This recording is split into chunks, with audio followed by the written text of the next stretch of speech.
Hello and welcome to another episode of This Week in Hearing. I'm Brian Taylor. Our topic this week is app-based auditory training, and my guest here to discuss it is Amanda Philpott, who's the CEO of Eargym. We're really excited to have Amanda on the telecast today. Welcome to This Week in Hearing, Amanda. It's great to have you with us.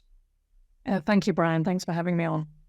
Well, this Eargym looks like a really cool auditory training app. Could you tell us a little bit about how long Eargym's been around and what it does?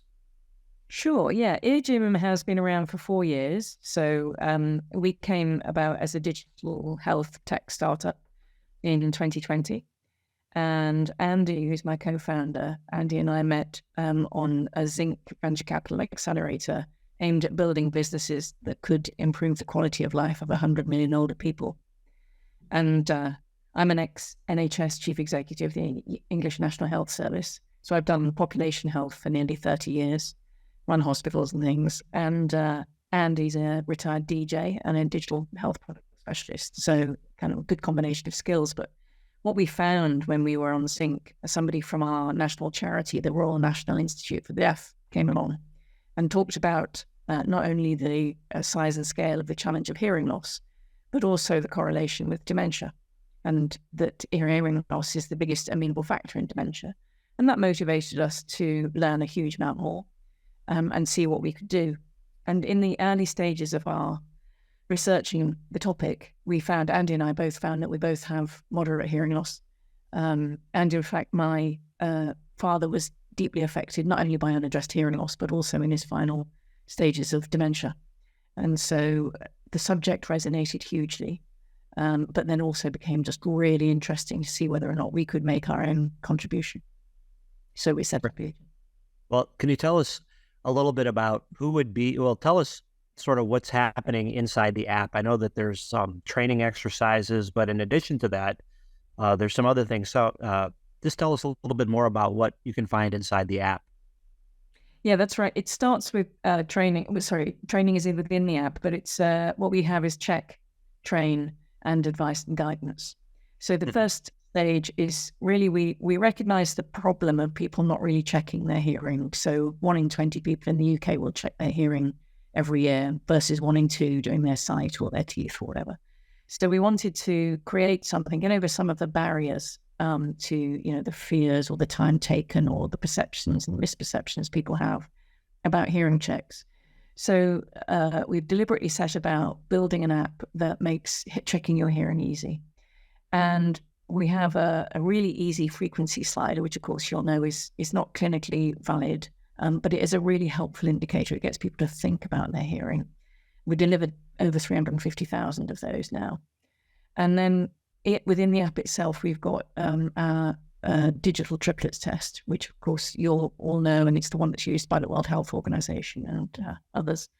And we are also using the Amsterdam inventory so that people get to understand not only their hearing level, whether or not they've got normal hearing or possible hearing loss detected, but also the impact on their life through those sort of qualitative questions.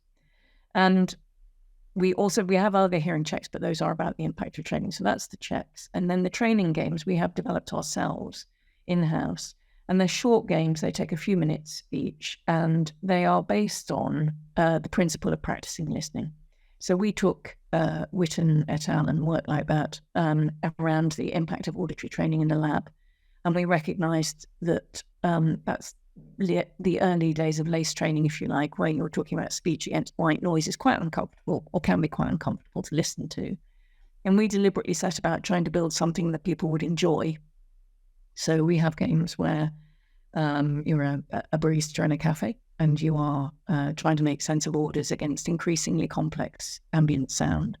But we also get people to practice localization and detection. So we record our games binaurally and have a simple interface for people to play with their hearing, practice listening. And then we have a measure, we use the CCRM as a measure of progress over 4 or 7 weeks, just so that people can see impact. And then the third area is advice and guidance. So our in-house audiologist has helped us to develop, and our GPs have helped us to develop the sort of thing people want to know when they're a little bit worried about going to see a professional face-to-face. So what they might think about, what they might be asked, what they might expect to experience in terms of what a PTA feels like, all of those different things, so that we can take the fear out of it and enable them to get the access to care that they need. Oh, that's great. I downloaded the app and I was using it a little bit, and it's pretty. I thought the simulated restaurant cafe situations were really very realistic.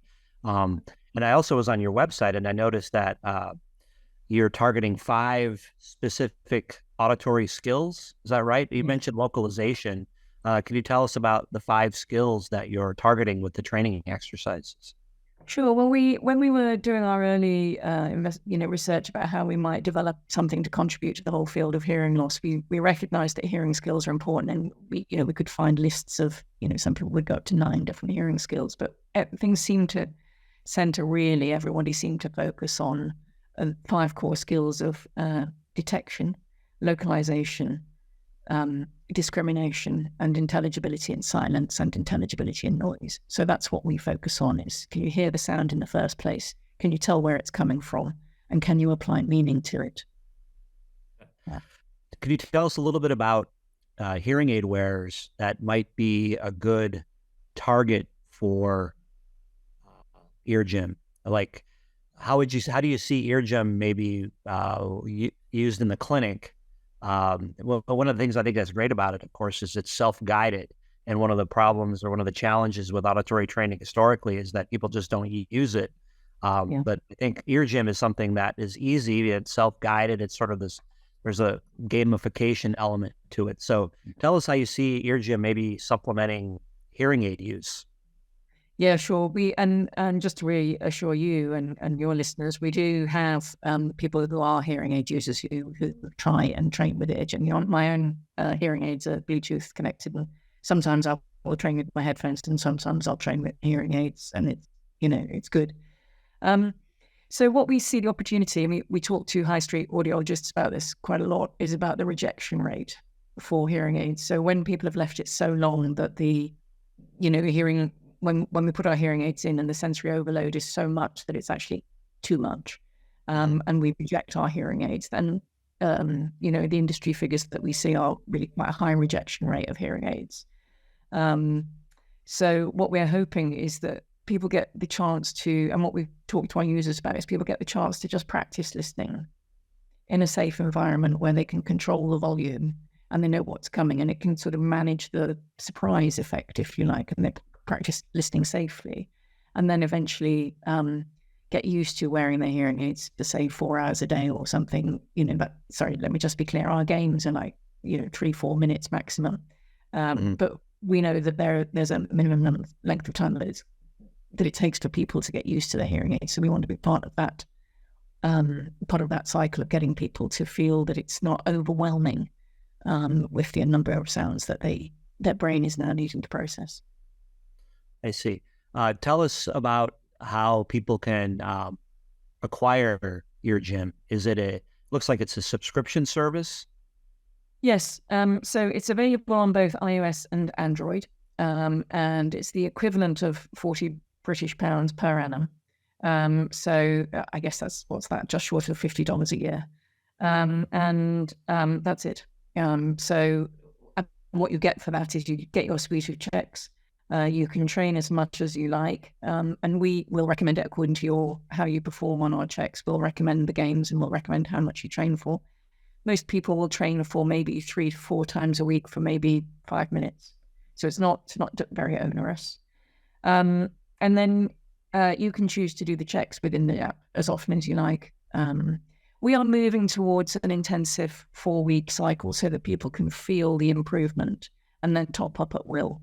So the science that we based Eargym on, we know that when people do auditory training, they can see an up to 16% improvement. But that when they stop training, they drop off again back to their previous hearing level. So what we want to do is find the model that makes hearing training interesting enough for people to help us to understand what the best pattern of training is to maintain that benefit. Right. And that's something that you're continuing to study right now? Yeah, absolutely. Eargym is half and half funded between research funding and equity investment. And it's really important to us that we are research led.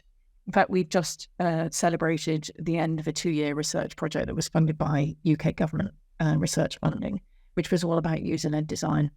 So we've done some material improvements to the app that include things like, you mentioned gamification. That's really important for us to collect data over time about people's hearing performance and cognition and emotional well-being. Well, when we use the language of play, our user-led design panel said that really put them off because they want to practice listening, they want to train. And then also they said, if I have a level of hearing loss that requires professional support, I don't want to show my phone to the professional that I'm seeing. I want a downloadable report. So we've developed a really simple, succinct, downloadable report of this is what we're seeing on Eargym. This, hand it to your professional, and it might help that professional conversation.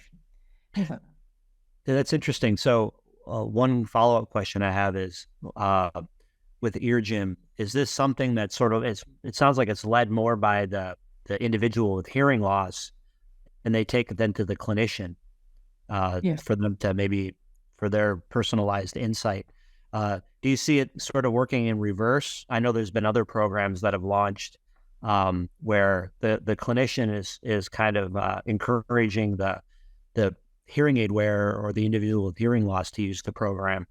And how do you see that interaction? Yeah, we started off, we like every other startup, you feel your way really to find the best way into your target market. But the B2C route, so the direct download route by individuals, has been really, really helpful for us because we understand who we reach, we understand what they like and what they don't like, and we get to see where they drop off and where they spend time. But it isn't. We know that there are better ways to reach the audience that might best benefit, and generally speaking, that's going to be people with possible or definite hearing loss detected, people whose work lives or productive lives might be affected. And they might be most likely probably worried about their hearing but not know what to do about it. And often we know that people will turn up to their audiology appointment and not quite be ready for hearing aids, whether or not that's because of the hearing level or because of their personal desire or affordability or anything else. So we are, in fact, at this moment, we're undertaking a point of care trial with a high street audiology chain to understand whether or not it is naturally something that audiologists seeing patients will find a helpful part of their of the offer that they can make to the people sitting in front of them. That's interesting. Can you tell us more about the profile, the typical user of Eargym, somebody that downloads it that would be a heavy user, let's say? Do you have like an age or a certain amount of hearing loss? Yeah, I'd say what's really interesting actually is I mentioned the frequency slider ear age check, which just takes 30 seconds, and then we've done 350,000 of them. Over half of the people who do that are aged under 25. And I think that's really interesting and really hopeful because, of course, we all know about the challenge of unsafe listening and what that's doing to younger people's hearing. Right. So that's really interesting. But of course, they are not the people who want to download and train with the app. They want to check their hearing, but they're not at a stage yet where they're worried about their hearing level to that degree. What we see in terms of the people who do the checks and then move into the playing the games, training with the games, is that they tend to be people who have possible or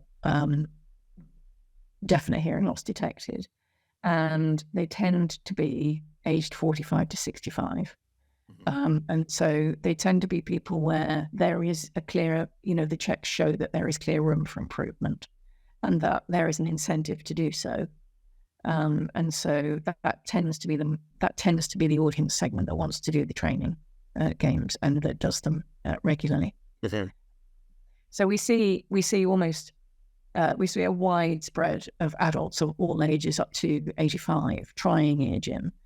But these two things of not yet a level of hearing loss or a level of awareness of morbidity or anything else, or at the more extreme end where they might actually just need to go to hearing aids much more quickly. They tend to train less. It's the middle group that train.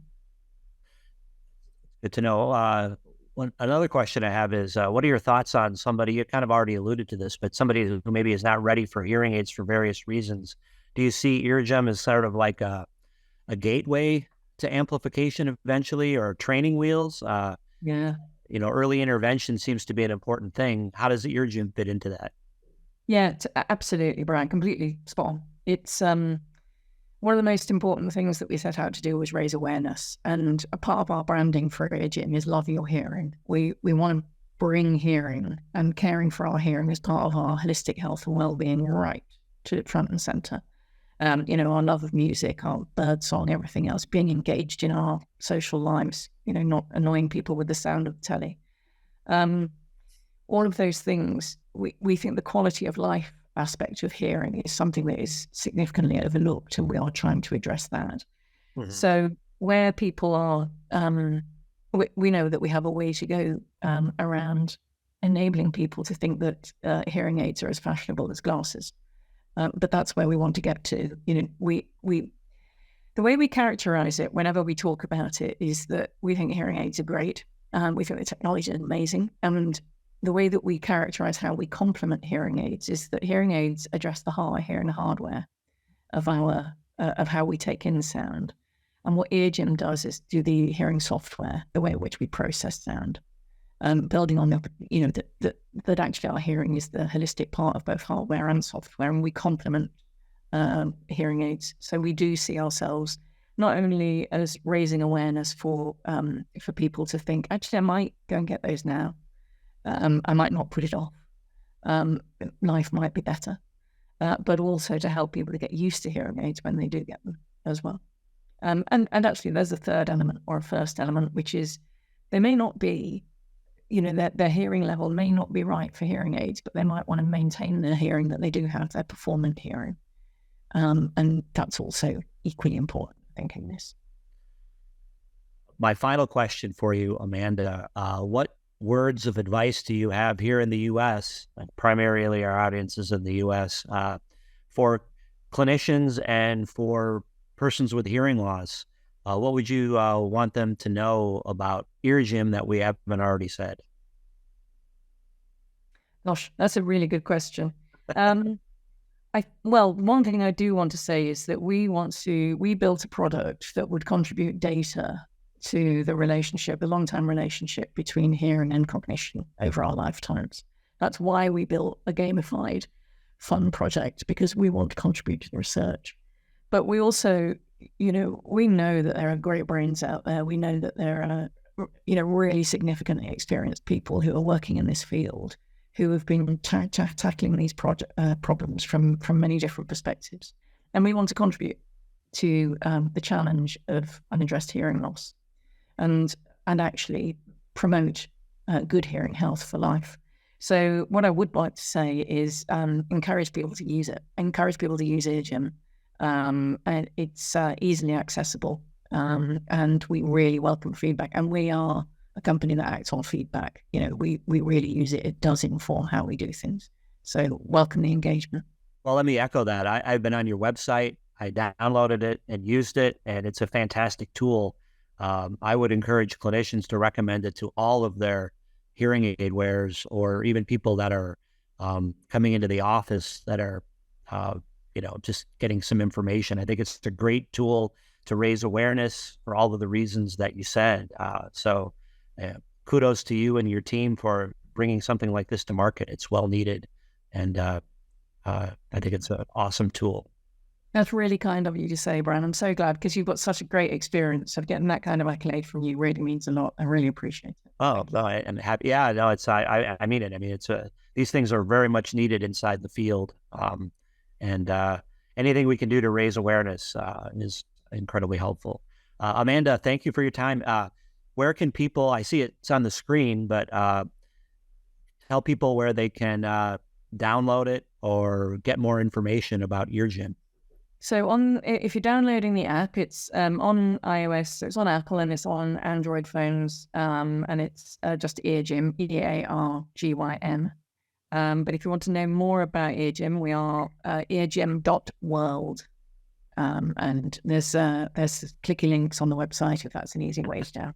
Yeah, it's impressive that there's a lot of science behind this, and you can find it on the website. Yep, absolutely. Brian, it's been a real pleasure to talk to you. Thank you so much. Amanda Philpott, CEO and co-founder of Eargym. Thank you for your time. Really appreciate it. Thanks, Brian.